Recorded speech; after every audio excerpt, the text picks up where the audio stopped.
Hello friends. तो आज के लेक्चर में हम डिस्कस करेंगे बैटल ऑफ प्लासी 1757। तो इस वॉर के बाद, इस बैटल के बाद जो ब्रिटिश साम्राज्य था उसकी जो फाउंडेशन थी वो भारत में पड़ चुकी थी, मतलब नींव पड़ चुकी थी। This war led to the foundation of British empire in India. तो इसमें हम सबसे पहले, ये बहुत ही डिसाइसिव बैटल था क्योंकि इसके बाद जो अंग्रेजी साम्राज्य था वो धीरे धीरे बंगाल से पूरे भारत में फैल गया था। इसीलिए प्लासी को डिसाइसिव बैटल भी बोला जाता है, और ये मतलब इसने फाउंडेशन रखी थी पूरे भारत में अंग्रेजी साम्राज्य की। तो इसमें सबसे पहले देखते हैं कि क्या इसका जो बैकग्राउंड था, मतलब तो सबसे पहले आप देखते हैं 1717 में, 1717 में जो मुगल सम्राट थे फरुख सियार, मुगल एम्परर, उनके द्वारा एक रॉयल फरमान इशू किया गया था जो कि कंपनी को फ्री ट्रेड करने के लिए अलाउ करता था। मतलब कंपनी को फ्री ट्रेड करने के लिए इन्होंने परमिशन दी थी अपने रॉयल फरमान में। फिर उसके बाद कंपनी को परमिट किया गया कि ये एक दस्तक, मतलब एक पास जारी कर सकते हैं जिसको दस्तक बोला जाता था। दस्तक मतलब एक साइन किया हुआ कागज होता था जो ब्रिटिश ईस्ट इंडिया कंपनी के जो ऑफिसर्स होते हैं उनको दिया जाता था, जिससे उनका जो ट्रेड होता था बंगाल में वो पर्ची दिखाने से पूरा फ्री होता था। बाद में इन्होंने इसका मिसयूज करना शुरू कर दिया। जो दस्तक था, इन्होंने देसी व्यापारी जो थे, इंडियंस बिजनेसमैन थे, उनको दस्तक देना शुरू कर दिया और उसके बदले में उनसे पैसा लेते थे, और जिसकी वजह से मतलब वो फ्री ट्रेड वो भी करने लगे थे क्योंकि उससे लगता था कि ये जो माल है वो कंपनी का है और कंपनी द्वारा यह व्यापार किया जा रहा है। और इससे ज्यादा जो सबसे ज्यादा जो लॉस होता था, सबसे ज्यादा जो हानि होती थी वो बंगाल के नवाब को होती थी, क्योंकि इसमें कर जो टैक्स रेवेन्यू होता था वो कम कलेक्ट हो पाता था और ये टैक्स चोरी कर रहे होते थे, जिससे जो सरकारी खजाना था उसमें बहुत ज्यादा कमी आ गई थी। तो ये आपका जो था फरमान था, रॉयल फरमान था और दस्तक था। तो इसी क्रम में हम देखते हैं, जैसे आपको पहले था कि 1717 में आपका रॉयल फरमान इशू हुआ था।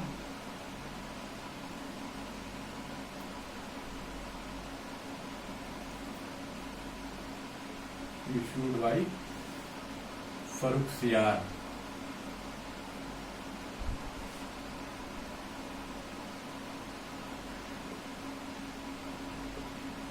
For free trade off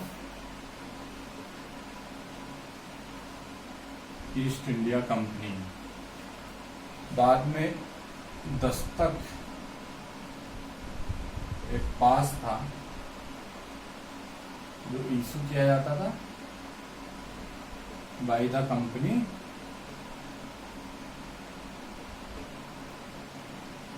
to their officials. तो ये आपका रॉयल फरमान 1717 और दस्तक आपका एक पास होता था।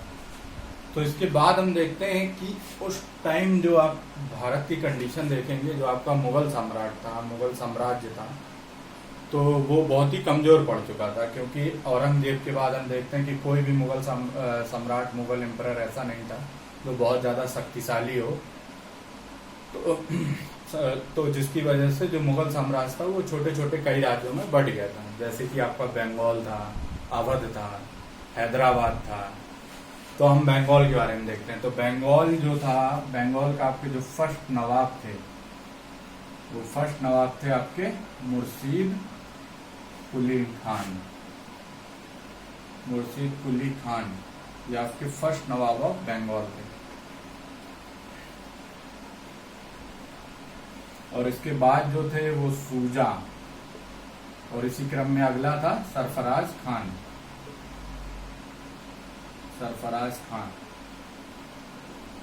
बट सरफराज खान को 1741 में, 1741 में इनको मार दिया गया था। किसके द्वारा? अली वर्दी खान के द्वारा। 1741 में अली वर्दी खान ने इनको मार दिया था।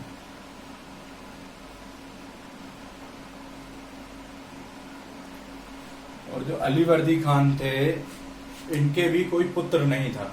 इनकी 3 बेटियां थी, और जिसमें इनकी सबसे बड़ी बेटी का नाम था घसीटी बेगम। ओल्डेस्ट डॉटर थी जो,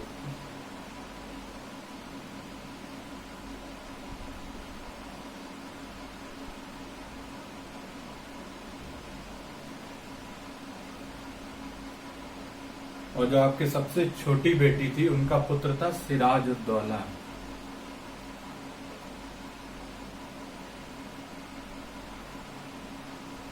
तो अपने मरने से पहले अलीवर्दी खान ने अपनी छोटी बेटी के लड़के को सिराजुद्दौला को नवाब घोषित कर दिया था बंगाल का। और सिराजुद्दौला की जो उम्र थी उस वक्त आपकी 22 से 23 साल के थे। तो इनका बहुत ज्यादा विरोध हुआ। पहले तो इनका विरोध करने वाली इनकी मौसी थी घसीटी बेगम, और इनका एक भाई था जिसका नाम था शौकतगंज, ये भी मौसी का लड़का था, शौकतगंज। और ये आपके पूर्णिया मतलब बिहार के पूर्णिया का दीवान था। तो इन लोगों ने विरोध किया तथा इनके सिराजुद्दौला के दरबार में भी कुछ लोग थे जो कि बहुत ज्यादा विरोध कर रहे थे, जिसमें उनका नाम जैसे कि आपका जगत सेठ आपके बैंकर था कलकत्ता का, और आपका था जगत सेठ,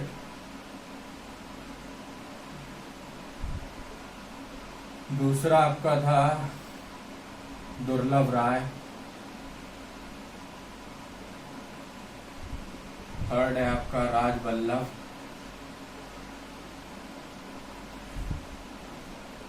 अमीचंद, मानिक चंद और मीर जाफर।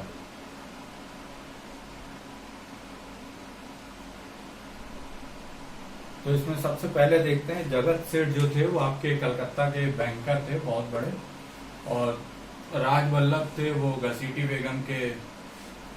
बेगम के दीवान थे, और अमीचंद जो थे वो आपके सिख व्यापारी था, और मीर जाफर था वो सेनापति था आपके सिराजुद्दौला का।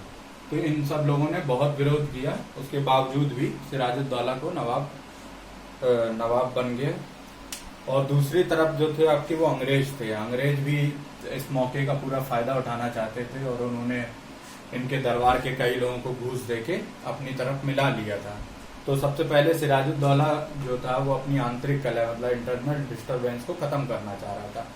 तो उसने सबसे पहले जो शौकतगंज जो उसका भाई था मौसी का लड़का, उस पर सबसे पहले हमला किया, और इस हमले में शौकतगंज की हार भी हुई, और बाद में शौकतगंज ने सिराजुद्दौला को अपना नवाब स्वीकार कर लिया, और उसको कई सारे मतलब पुरस्कार दिए थे, मतलब कई सारे मतलब भेंट चढ़ाई थी, जिससे सिराजुद्दौला खुश हो गया। तो इस प्रकार उन्होंने शौकतगंज को डरा दिया। आप बारी थी आपके अंग्रेजों की।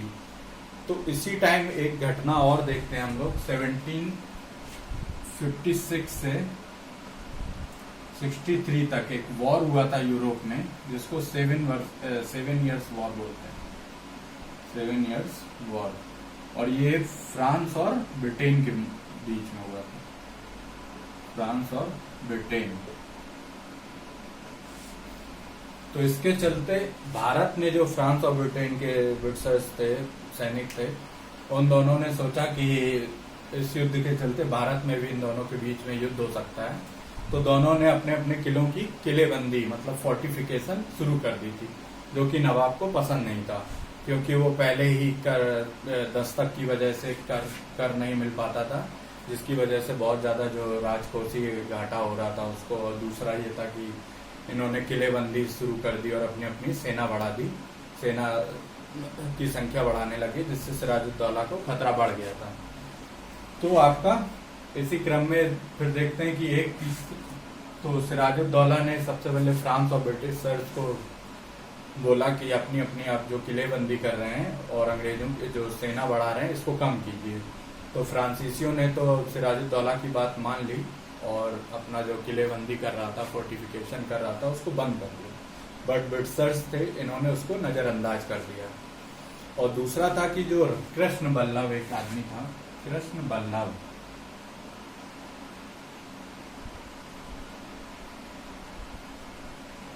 ये आपका पुत्र था, सन ऑफ राजबल्लभ।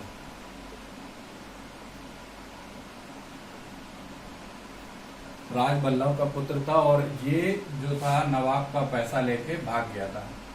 ये सरकारी खजाना को लूट के सरकारी खजाना को लूट के भाग गया था और इसको शरण दी थी अंग्रेजों ने अपने किले में। ये लोग इसको शरण दी थी। तो सिराजुद्दौला ने अंग्रेजों को एक पत्र लिखा था कि हमको कृष्ण बल्लभ को वापस दे दीजिए जिससे हम उसको दंडित करना चाहते हैं। बट अंग्रेजों ने ये बात भी नहीं मानी और सिराजुद्दौला को काफी इससे मतलब गुस्सा आया और उसने अंग्रेजों पर हमला करने का पूरा विचार बना लिया। तो इसी क्रम में आगे देखते हैं कि सिराजुद्दौला ने 23 जून 23 जून को 24 जून 1756 को उसने कासिम बाजार पर हमला कर दिया और अंग्रेजों की सेना को वहां हरा दिया और कासिम बाजार पे कब्जा कर लिया। और बाद में इसी तरह कलकत्ता पे भी अटैक किया और कलकत्ता पे भी सिराजुद्दौला ने कब्जा कर लिया था पूरी तरीके से। और जो अंग्रेजी सैनिक थे वो वहां से भाग के एक फुल्टा द्वीप पे, फुल्टा आइलैंड था वहां पे, मतलब फुल्टा, यहाँ पे भाग के छुप गए थे। तो इसी बीच हम एक घटना देखते हैं जिसको ब्लैक होल इवेंट कहते हैं, ब्लैक होल ट्रेजेडी कहते हैं।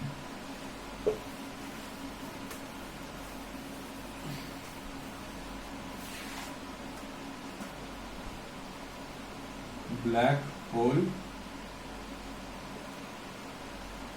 इवेंट, इसमें क्या था, जो ब्रिटिश सैनिक एक कलकत्ता में जो किला था फोर्ट विलियम, उसमें एक कमरा था, बहुत छोटा कमरा था जिसमें करीब 146 ब्रिटिश सैनिकों को घुसेड़ दिया गया था, मतलब उसके अंदर भर दिया गया था, जिससे उनकी दम घुटने से उनकी मौत हो गई थी। करीब 120 सैनिक जिसमें मारे गए थे और 20-25 बच गए थे। तो ये आपका ब्लैक होल की घटना थी जिससे अंग्रेजों को काफी गुस्सा आया, क्योंकि ये बहुत बर्बरतापूर्वक मतलब क्रूएलिटी के साथ मारा गया था। लेकिन कई सारे हिस्टोरियन इसको मतलब कहते हैं ये एक सच घटना नहीं है, कपोल कल्पित घटना है। तो ये ब्लैक होल इवेंट था। और इसके बाद जो यह अंग्रेजों के हारने की सूचना मद्रास पहुंचाई जाती है वहां से। तो मद्रास पहुंचने के बाद जो ब्रिटिश सेना वहां से मदद के लिए भेजी जाती थी और रॉबर्ट क्लाइव और वॉटसन के नेतृत्व में ब्रिटिश सेना भेजी गई थी। रॉबर्ट क्लाइव और वॉटसन, इनके नेतृत्व में सेना भेजी गई और जिसके बाद इन्होंने मतलब कलकत्ता पे अटैक कर दिया और कलकत्ता पे फिर से इन्होंने कलकत्ता को कब्जा कर लिया। और कलकत्ता की जो सुरक्षा की जिम्मेदारी थी वो मानिक चंद्र को दी गई थी। और मानिक चंद्र जो था वो अंग्रेजों से पहले ही मिल चुका था, मतलब पहले उसके हाथों बिका हुआ था। तो इस प्रकार कलकत्ता जब इनके कब्जे में हो गया तो फिर एक ट्रीटी साइन की गई सिराजुद्दौला और अंग्रेजों के बीच में, जिसको ट्रीटी ऑफ अलीनगर बोलते हैं। Treaty of Alinagar.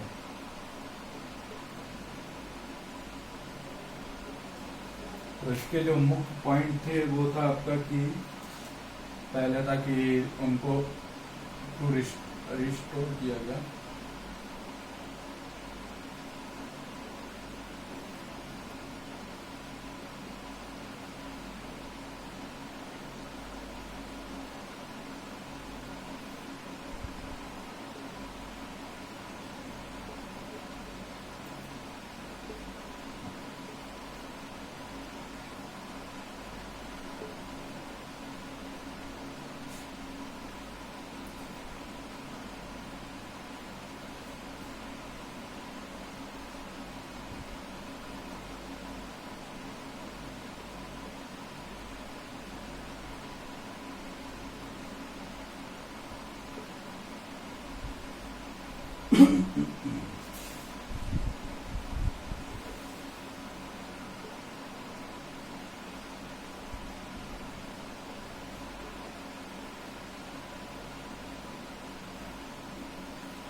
तो ट्रीटी ऑफ अलीनगर आपका ट्रीटी ऑफ अलीनगर आपकी साइन हुई थी 9 फरवरी 1757 9 फरवरी 1757 में ट्रीटी ऑफ अलीनगर साइन किया गया था। और इसके जो मुख्य पॉइंट थे कि रिस्टोर किए गए जितने भी प्रिविलेज थे, मतलब जो कंपनी को पहले दस्तक के थ्रू जो भी फ्री ट्रेड करने का जो अधिकार था, जो परमिशन दी गई थी, वो दोबारा से दी गई।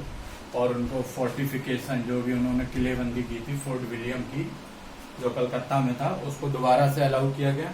तीसरा था कि कलकत्ता को कब्जा करने में, दोबारा कब्जा करने में जो भी उनका सैन्य खर्चा हुआ वो नवाब के द्वारा उनको कॉम्पनसेट, मतलब हर जाने के तौर पे देना पड़ा। और चौथा था कि जो भी कंपनी की फैक्ट्रियां जो कब्जा कर ली गई थी उनको दोबारा से अंग्रेजों को सौंपना पड़ा। तो ये आपका ट्रीटी ऑफ अलीनगर था, जो कि मतलब बैटल ऑफ प्लासी से, बैटल ऑफ प्लासी आपकी 23 जून 1757 में हुई थी और ये फरवरी में हुई थी। और अलीनगर, ट्रीटी ऑफ अलीनगर का इम्पोर्टेंस ये है क्योंकि जब बैटल ऑफ प्लासी हुआ था तो जो रॉबर्ट क्लाइव थे उन्होंने इसी को ग्राउंड बनाया था। मतलब इन्होंने कहा था कि जो नवाब है सिराजुद्दौला है वो ट्रीटी ऑफ अलीनगर को फॉलो नहीं कर रहे हैं, उसको मान्यता नहीं दे रहे हैं, और इसकी वजह से बैटल ऑफ प्लासी हुआ था।